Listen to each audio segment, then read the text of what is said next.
Hi guys, మనం ఏ పని చేసినా దానికంటూ మనకు ఒక ప్రతిఫలం ఉండాలని చూస్తాం. ఇప్పుడు బండిలో పెట్రోల్ కొట్టించాం అనుకోండి, మనం ఎంత దూరం కావాలంటే అంత దూరం తిరగచ్చు.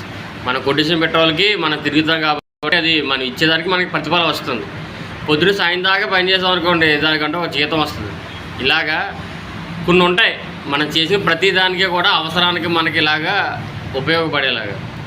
అలాంటి వాటిలో మనకి ఎంత ఖర్చు పెట్టినా, మన డబ్బులు ఎంత పెట్టినా సరే మనకు ఉపయోగం లేనిది ఏంటో తెలుసా?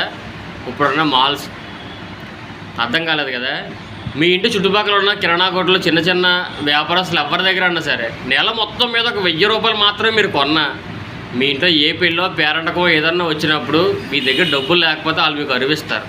మీకు కుదరకపోతే తెచ్చి ఇంటి దగ్గర సామాన్లు దింపుతారు. మనం వాళ్ళ దగ్గర కొన్న వల్ల వాళ్ళకు ఉపయోగం, వాళ్ళ వల్ల మనకు ఉపయోగం. అదే నువ్వు రోజుకి 1,00,000 రూపాయలు ఈ మాల్స్లో ఎక్కడికి వెళ్ళి కొన్నా, ఆడెవడో నీకు తెలియదు, నువ్వెవడో ఆడికి తెలియదు.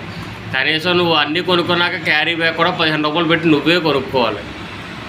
ఏదో ఉన్నాయనుకుని మాల్స్ చుట్టూ తిరిగి మన చుట్టుపక్కల కూడా చిరు వ్యాపారులు అందరినీ చంపేస్తూ మన డబ్బును వృధా చేసుకుంటున్నాం. అంటే సాటి మనిషికి మనం సాయపడితే ఆ మనిషి మనకి సాయపడతాడు అనేది ఒకటి ఉంటుంది కదా.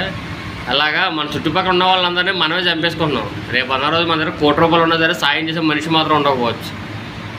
ఇవే మీ అభిప్రాయాన్ని కామెంట్ రూపంలో తెలపండి.